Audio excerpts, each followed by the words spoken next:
I'll tell you what, when I talk to moms and dads with kids, by far the most important factor determining where they want to buy is based on the school district and the school ratings. And if you're looking for information such as test scores, teacher to student ratios, school ratings, or school enrollment requirements, keep on watching, because we're going to be going over all this and more. And then at the end, I'm going to share with you my inside tip on how to get your kids into the school you want without having to live there. You ready? Let's go.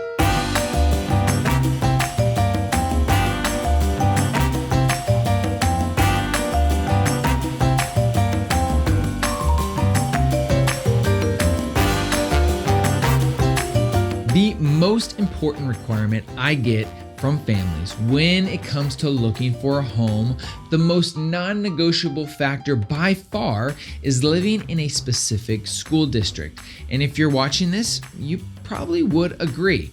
But hey, for those of you out there that don't know me or meeting me for the first time, I'm Tyler, the real estate guy here in Omaha, Nebraska, helping you make better real estate decisions. And today is no exception. And if you're even thinking about moving out this way, please reach out. Give us a call, text, email, or comment below. We have people from all over the world reaching out, and I absolutely love it. We're going to be taking a look at the following school districts, and we're going to be breaking these down into the A, B, and C ratings based on academics, teachers, club and activities, diversity, college prep, and health and safety. You can find these websites in the description below where I pulled all my data from. So let's get into the video. Let's look at the B-rated schools here in the Omaha metro area. We have Omaha Public Schools and Bellevue Public Schools. Omaha by far has the lion's share of students, which also includes the inner city with over 50,000 students. And most of the time, families who do care about school districts, honestly, they prefer not to be in Omaha. That is changing right now with the Omaha City Planning Department building 2 brand new schools for the first time since the early 1970s. One located on 60th and L and the other on 156th and Ida. I've had tons of inquiries about these 2 new schools, and I personally believe that OPS is headed in the right direction. Now, lastly, when it comes to schools and all the schools we're going to be discussing, Omaha Public Schools by far has the most diversity when it comes to the student population. Now, when I have military families moving into town or a family looking for a quick drive to downtown, Bellevue Public Schools becomes a part of the conversation. At a B+ rating, it is common for families to include this school district if they are wanting to be in Sarpy County, which is a county within the Omaha metro area. Now, when we talk about families looking to be in a specific area, they're usually looking to be in an A-rated school district, and we have a list of them. At the top of the list is Elkhorn, Gretna, and Bennington Public Schools with an excellent rating as of October 2019. And when it comes to getting your child into these schools, the wait list is not short. However, the list of homes for sale is. There is a very limited selection for homes and rentals available, and when they do become available, they sell or are rented very, very quickly. Everything is amazing at these schools. The clubs, the activities, the selection of optional classes for students. The parental involvement is absolutely stellar. The only thing that I would really have a complaint about is the lack of diversity at these schools. It has always been important for me and my wife that our kids grow up with lots of cultural diversity, and well, here, regardless of the districts, we really don't see that full spectrum here as often. Don't get me wrong, there is diversity here and I love it, but about 86 to 93% of the students in this school district or in these school districts are white.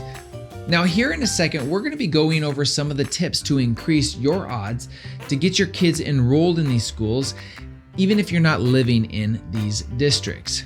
Now, in addition to these excellent rated schools, we also have Papillion La Vista, Millard, and Westside schools with a great rating.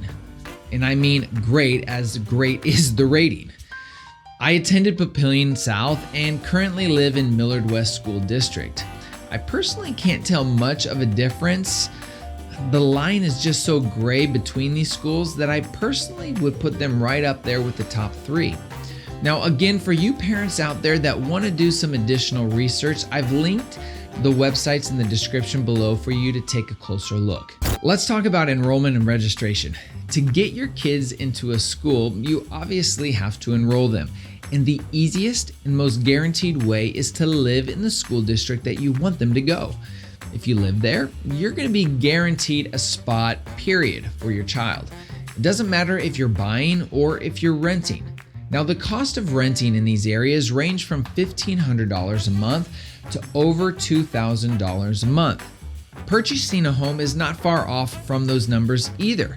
Now, I did this video right here going over the pros and cons of buying and renting, and if you have questions about which one you should be looking into, check it out. Or if you have questions about the cost of living in these specific areas, check out this video right here where I break down all these areas and the actual cost to actually live there. If for whatever reason moving to a specific district is not an option, then here's what I would do. I would put in my enrollment application for my child as soon as possible. Most of these schools go in order, so if your child's name is at the top of the list, your chances are going to be better to get in. I would also lobby your child's gifts and talents to the principal and the teachers of the school. If your child's in band, tell them about it. If they're stellar at math or reading, make sure you say something. Anybody that might be able to put in a good word for your child could go a long way. Go and meet them face to face, build rapport with them. I know people really don't want to believe this, but the world runs off of connections, referrals, and networking. And if you do these things, they could go a long way and your odds will go up. Now, once you select a couple of schools that you want to take a look at and look more into, check out their websites. There you'll be able to see when they actually start accepting applications and their requirements. Now, the question of the day. What is an important characteristic that you look for when you're looking at schools, and why? For me and my wife, even though cultural diversity was extremely important to us, getting a solid education rose to the top of the list and was the driving factor that chose where we're going to take our kids to school. Now, if you guys liked this video and it was helpful, hit that like button and be sure to subscribe and hit that bell icon to be notified when we put out more sweet content for your viewing experience. Now, I hope to hear from you soon, maybe looking to buy a home or rent a home here in Omaha, but if not, I'll see you in the next video.